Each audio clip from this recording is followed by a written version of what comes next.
We come to the Red Bull Ring for our next episode of this F1 24 career mode here in Season 3. Last time out, we were at the Spanish Grand Prix, and there was some Spain without the S around there with our tyres. Horrendous tyre temperatures, having to deal with mass understeer, oversteer at different points in the race, and we still somehow managed to wrestle that car up to a podium position, literally on the last lap, stealing away the last podium spot from Piastri, who was doing a very audacious strategy, I must say, in the Haas. Unfortunately for them, we stole the thunder, but it was Fernando Alonso that took all the plaudits. The home hero got his home race win at the Spanish Grand Prix. Leclerc, though, consistent as ever, a second place means he still leads the Drivers' Championship, but we're there in second place, 8 points off him. But now, with Alonso's race win, he's up into third place. But, of course, you know, we've had quite a few different winners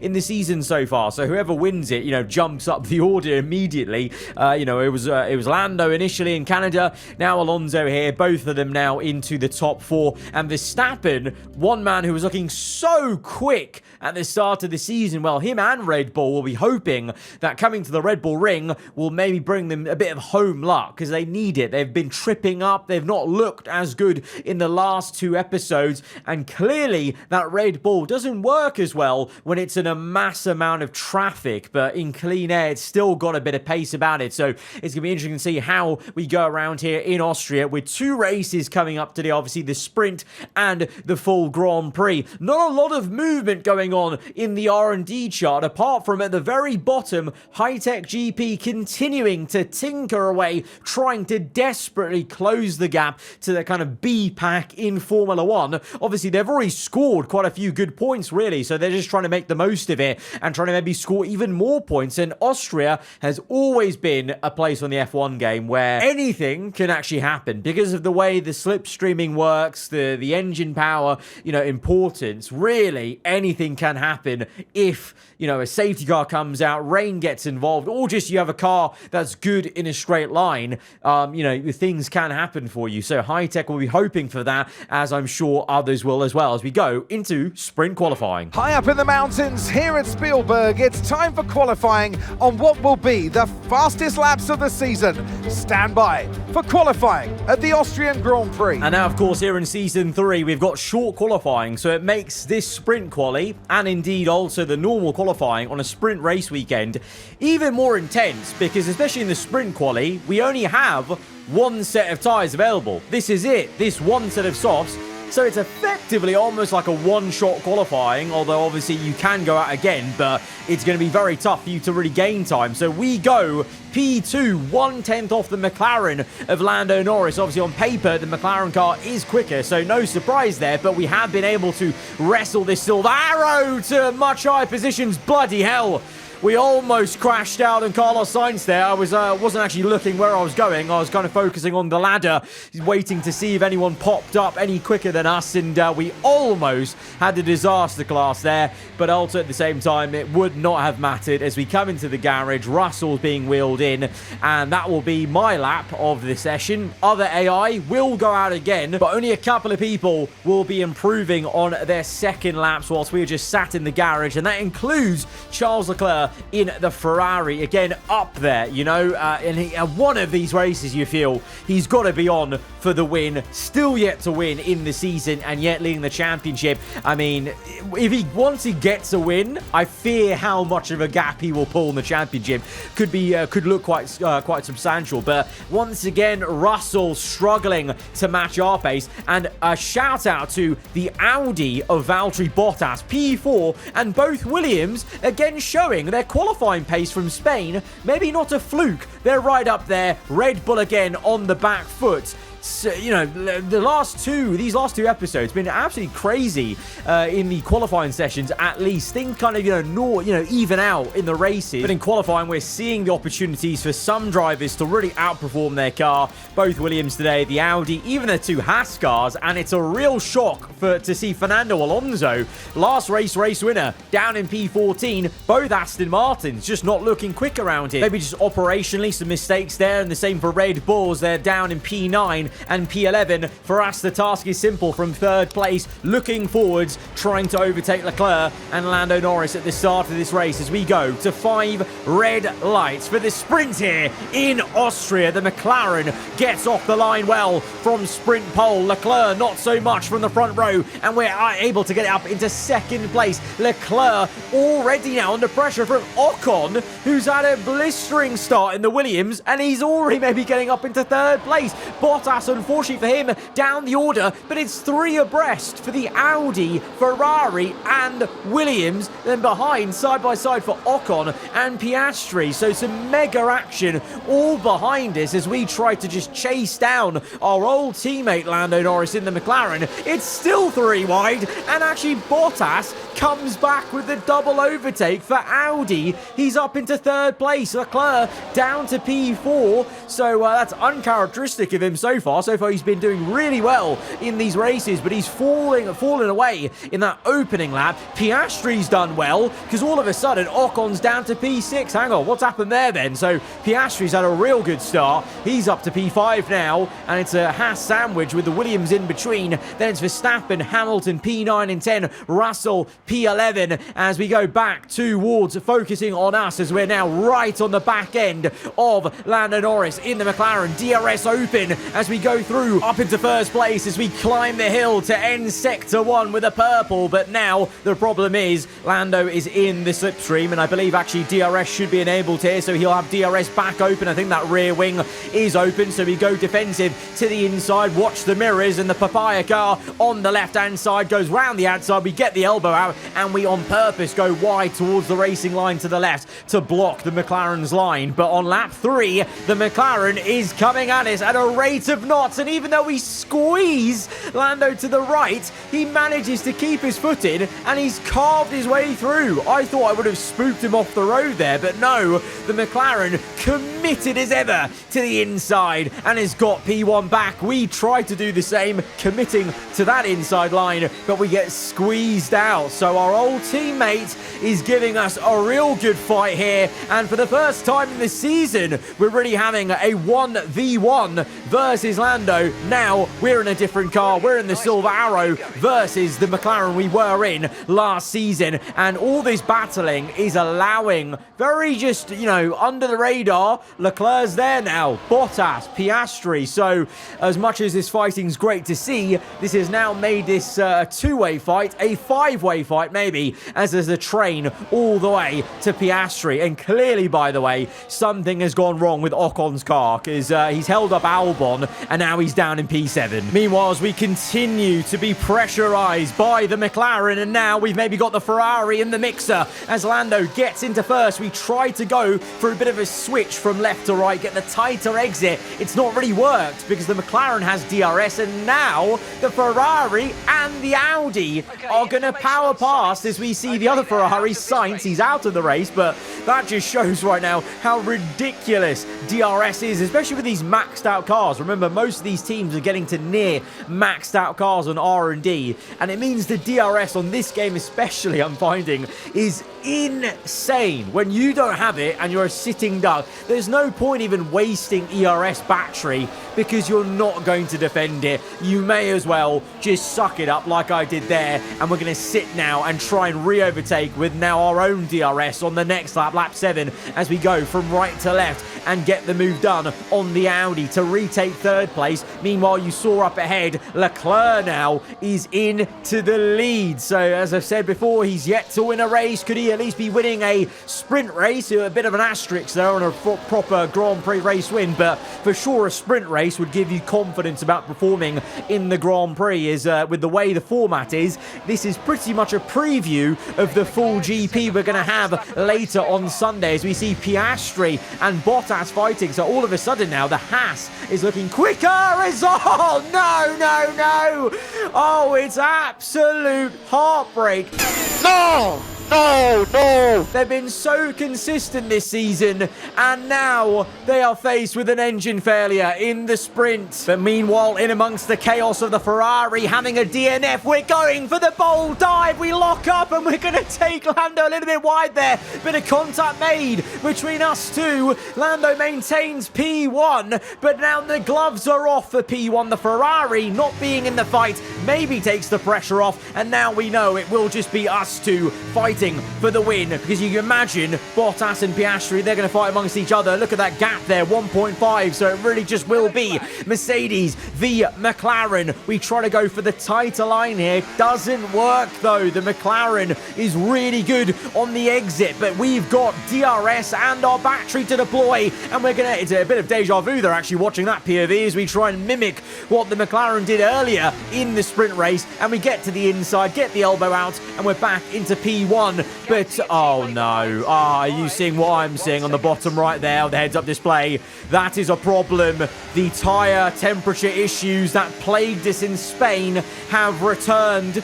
Please don't tell me this is a new characteristic of this Mercedes car. This Mercedes was already enough of a diva of a car this season. We didn't need something else extra added on, but it looks like we are. As we lock up, we go deep there, and I simply can't keep up with the McLaren in the corners. In a straight line, we're trying our best, but the McLaren is going to have the overwhelming grip on the inside there. Our only hope is to stay in the DRS, and that's going to give us the chance to maybe retake P1. We go down the inside. We've locked up though. The McLaren turns in, and we've been taken wide.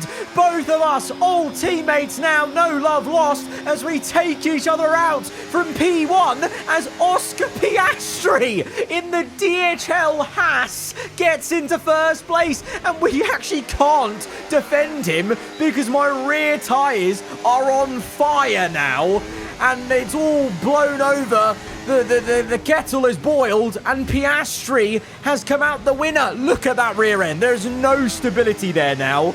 No wonder we locked up into turn one trying to make that overtake on the McLaren, and we've made contact with Lando, and both of us now in dire situations. My rear end's on fire, and his front wing's damaged with that contact. Alexander Albon, out of all people, is up into third place now. We're on to the last lap of this sprint, and it looks like it's Piastri's to lose now all of a sudden. Meanwhile, look at the fighting going on behind. Jesus, the two Toyotas of Ricciardo and Tsunoda squabbling with Lance Stroll. Alonso, baffling lack of pace for him and Aston Martin today. They're going to have to do some serious setup work into the proper qualifying for the full Grand Prix, as we are limping home in P2. We will just stay in second place, I hope, ahead of Albon. Lando falls down to P4, and Oscar Piastri is going to have his day in the sunshine in that very bright yellow and black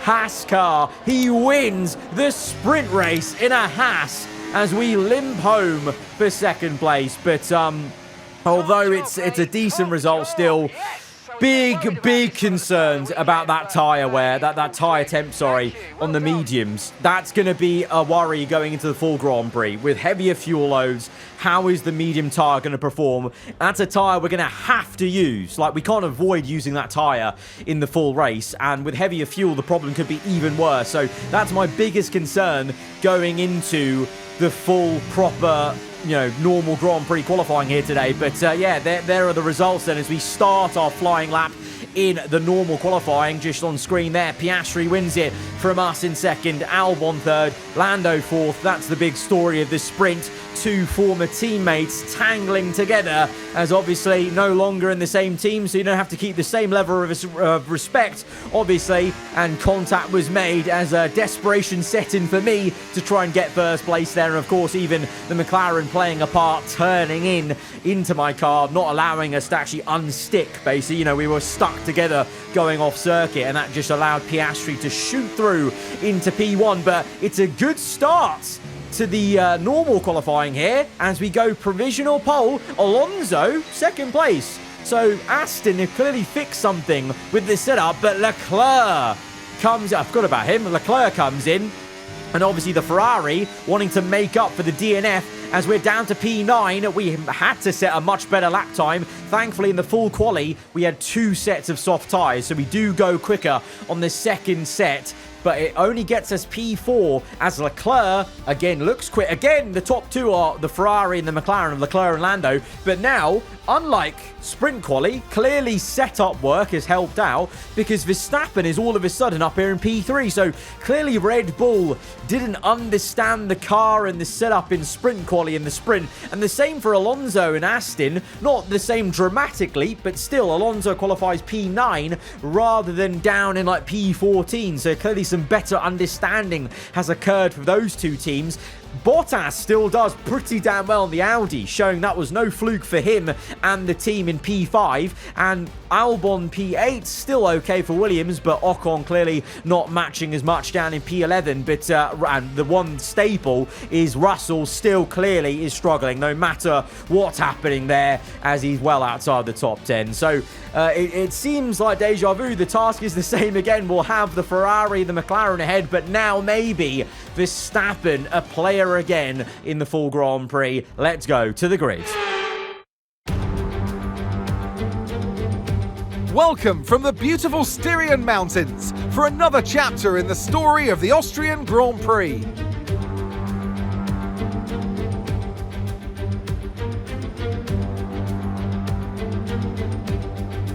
The Spielberg circuit then is situated 700 metres above sea level, with just 10 corners making up one of the shortest laps of the season. One time around here is a distance of around 2.6 miles, with the best overtaking chances into turn 1 or the tight uphill of turn 3. Let's run you through the driver grid order for today's exciting race. Lando Norris put in a fantastic lap yesterday, and he'll start from pole position. And Max Verstappen lines up alongside. Looking at the rest of today's grid, we have a Mercedes, Bottas, Hamilton, Oscar Piastri, Albon, Fernando Alonso, Perez, Tsunoda, Russell, Stroll, Ricciardo, Ocon, Hülkenberg, Behrman, Sargent, Joe, Leclerc and Carlos Sainz will start from the back of the grid. It's almost time for the lights to go out, so let's head down to the track where preparations are underway. And alongside me today, a man who I'm always pleased to see join me in the commentary box, Anthony Davidson. I know what we've got to do before the start of today's race, but what about our driver? What do the final hours look like for them? Well, for them, you've got your pre-race rituals that you go through. You see different drivers that, some have got their headphones on, they're listening to the music. Some drivers really absorb the energy from the crowd and they're there waving to them. Other drivers, they go within themselves. They chat to their engineers, absorbing that information, that vital information that you need to carry you through the race. And, those pre-race rituals are essential to making things systematic. We do a lot of Grand Prix in a season, and the more systematic you can be, the easier you are within that environment. So tell a lie, it won't be the exact same as the sprint, as when it rains, it pours for Ferrari. Leclerc, DNF in the sprint. He did so well to get pole position, but he's got a penalty, I assume, for the engine parts that blew up in the sprint. So he's down the order. We are back up to third place, so we're in a weird way. It is actually like the sprint because we're third place again. But now the car on the right is Max Verstappen in the Red Bull Ford. The car ahead of us, once again, though, is the McLaren of Lando Norris, who we came together with in the sprint. Let's try and avoid that this time round, but it's a different story. We've got Bottas and Hamilton instead behind us. So 2 Red Bull Fords in the top 5. This could end up being a very different outcome to the sprint race as we go to lights out. And we're underway for the full Grand Prix here in Austria. Look at the aggression the McLaren has to take. Lando coming across Verstappen to defend, but it's no use. The Red Bull Ford has the acceleration. What kind of magical setup have they found from the sprint to the race, as it's the 2 real-life championship protagonists fighting here on the game. Lando versus Verstappen, the McLaren on the left, the Red Bull, well, in the middle, I'm going to say, because we are going to dive it to the right-hand side and make it 3 wide. Mercedes v Red Bull v McLaren. and we are looking to make the double pass, but into this left-hander. Oh, it's an awful turn. Absolutely awful. The understeer kicks in, and Verstappen is on the inside. We went way too late on the brakes there, but we are going to have a chance to re-overtake Max, and this is reminding me of the fights we were having at the start of the season with Verstappen before the Red Bull decided to start having a bit of a bogey run of form in the last two races. Is it Bottas in third place? When did that happen? The Audi somehow overtaking the McLaren. When on earth did that happen? Well, however it did, Bottas now has DRS and he's got a great run on the Red Bull. It seems the Audi power not too bad here around the Red Bull ring, and just like in the sprint, Bottas is competitive at the start of it, and the same for Piastri. The sprint race winner is in the top 5. He's overtaken quite a few cars because he wasn't in the top 5 at the start of the race, as Alonso is going down the order, down to P7 behind Hamilton as we ride on board with Bottas, and he's only gone and got Verstappen for second place. Valtteri Bottas turning back the years into second place for Audi here, and this is giving me an amazing amount of breathing room, by the way. We're nearly 2 seconds down the road, and this crucially is going to allow me just to ease it through the corners to make sure our tyres don't overheat too much like they did in the sprint as Verstappen suffers an engine failure. Here in the home race for Red Bull, it's a disaster at the Red Bull ring for Red Bull Ford. Verstappen is out, and he actually held up Bottas whilst he did it, so that's a little bit unfortunate for the Finn, because he's now down to 4th, but a safety car is out because of that retirement. I believe it's also because Sargent has also retired somewhere on circuit, and usually on this game when there's 2 cars retiring, that's when you get a guaranteed safety car. We are coming in then, because even though it's so early into the race, absolutely it's still worth to make that free pit stop. Get on to what I'm going to say, another set of mediums, actually. I would have gone hards because that was my strategy. Medium, hards, medium. But I think off this safety car, let's just use the mediums and then go for a long stint on hards. I reckon that'll be the tyre of choice for us, like the better race tyre, basically, because of that tyre temperature issue. As look at the chaos that happened in the pit lane. Piastri, the sprint winner, is now second place on the road. Alonso's third. Hamilton, Bottas, Lando, Albon, Ricciardo in the Toyota. Hulkenberg, Ollie Behrman in the high-tech GP is P10 now. Because everyone came into the pits on that lap. It was pot luck if you got released in time. So there have been some big winners. Piastri, Alonso, Behrman, Ricciardo, and some big losers there who have lost out. So now as we prepare for green flag racing, we are the effective safety car. We get to control the pace, and I'm playing this as much of a game as I can, trying to slow everyone down and try and catch Piastri napping to try and pull away, because he is on the soft compound of tyre. He's going to be quick, and we actually do catch him napping a decent amount. We get ahead by half a second, but the problem is Piastri is very quick on the soft tyres, and at the moment my thinking here is, well, even though he won the sprint, I don't think the Haas is really fighting us in this race. Now that he's on the softs, he's offset himself. He's going to be out of sync. So I let him by for a couple of laps. On to lap 11, Mark then gives me the hurry up to say, okay, overtake him now. And we're going to now take that as the right time to overtake the Haas as we get through into P1 again.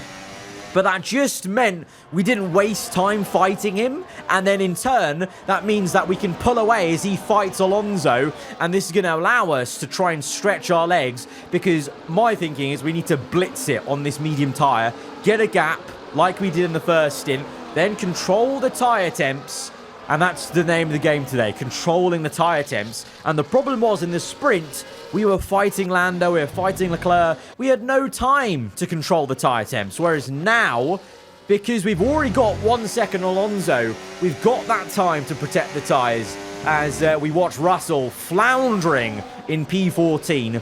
What on earth is he doing? Honestly, I said this last episode, I expected him to be scoring way more points than he is right now. As we're seeing now, Piastri falling away as his soft tyres are starting to wear out, and he's now maybe going down to P5 even, as it's Bottas versus Lando Norris for third place. Audi v McLaren on lap 14 here. Ahead, it's Alonso still in second place, but you can see we've now grown the gap to 2 seconds, and the gap's going to kind of stay about around there as we watch Piastri. And oh, I think he's got a car issue, you know. He looks very slow. All of a sudden, the star man of the weekend so far, winning the sprint, has very much not indicated performance in the full Grand Prix, because he's now lost 2 positions to Albon and Hamilton in very quick succession. And if he's not careful, I reckon his teammate even might get ahead of him, as it's 3 wide. Toyota sandwiched in between the 2 Haas cars. And yeah, Hülkenberg is now the lead Haas car in P8. Ricciardo's up into P7 in the Toyota. Behrman is going to get Piastri. That's when you know there's a problem. And the high-tech GP car, the worst car on the grid, is up into 9th place and ahead of you. I mean, that's amazing for Behrman. That's a travesty for Piastri. And, well, he's now near Leclerc, so both of them can shake hands on a disastrous turn of events now into this Austrian Grand Prix weekend. At least Piastri has the sprint win to still hold on to. But, yeah, in the lead, we are controlling this. The gap is coming down a little bit, but that's because on purpose. Look how easy I'm going to these corners. Look at the tyre temps. Nowhere near the yellow brick internal temperatures we saw in the sprint, and that's because I'm taking it nice and easy, lifting off early, just coasting the car through the corners and letting the tyres sit in a good temperature window. Alonso pits. He might get a bit of an undercut going, but now I can push flat out. And on the next lap, I can wring the neck out of these tyres because they're not going to explode. They're not going to give me oversteer or understeer. And it means we're going to offset any undercut that Alonso will have. So as we come in now for the hard tyres, 16 laps to go. And in theory, this hard tyre should be even better for us because we'll be able to lean on it more to give us more pace. But yeah, the way that sprint race unraveled really was like a villain arc beginning for me in this Grand Prix for the rest of the race weekend, because I was so adamant on making up for what happened in this sprint, and we have done, because look at that, we've grown the gap to 3 seconds to Alonso. The gap was 1.2, just showing how much quicker I went on the in-lap there because the tyres weren't overheating. Meanwhile, I don't know how this has actually occurred. I feel like some other people have lost out massively in the pit stops with traffic that they've come out to, because we've now got, well, Lando and Bottas were fighting for P3 before, but Behrman is now all of a sudden in P5 in the high-tech GP car. How's that occurred? And we've got the likes of Hülkenberg and Ricciardo. We saw they were in, well into the top 10. They're now down in P14 and 16. So I think they were all on the soft compound. So maybe the tyre was just so disastrous, and then they got held up in traffic having made an earlier pit stop. But whatever the case, the pecking order has changed a little bit from P5 down. It's still the same sort of top 4. Myself leading the way, controlling the race, ahead of Alonso, Lando and Bottas fighting. But now Behrman, as we ride on board briefly with him, he's in P5, and he's actually got front row seats for this battle between the Audi and the McLaren. And not just front row seats, he's in the battle as he goes for the move on the McLaren. This is Ollie Behrman in a fabulous showing of what he can actually do. He's up into P4. He already scored some amazing points in Monaco. It's already been an incredible rookie debut season for our old F2 teammate in this series, and it might be a second chance to have some glory as he goes for 3rd place. The high-tech car up into 3rd place. He's actually fully got Valtteri Bottas. Behrman into 3rd place. Dare I say, could we be sharing a podium, an F1 podium, with our old F2 teammate? That would be incredible. Meanwhile, behind, Russell, very silently, and maybe he's heard my commentary because he's actually pulled up his pants a little bit and he's actually done some work. He's up into P8 then, so he might be scoring some points here today. Hamilton flying the flag for Red Bull in P7 as Verstappen is out, of course. But yeah, meanwhile, still an update at the front, still controlling the race.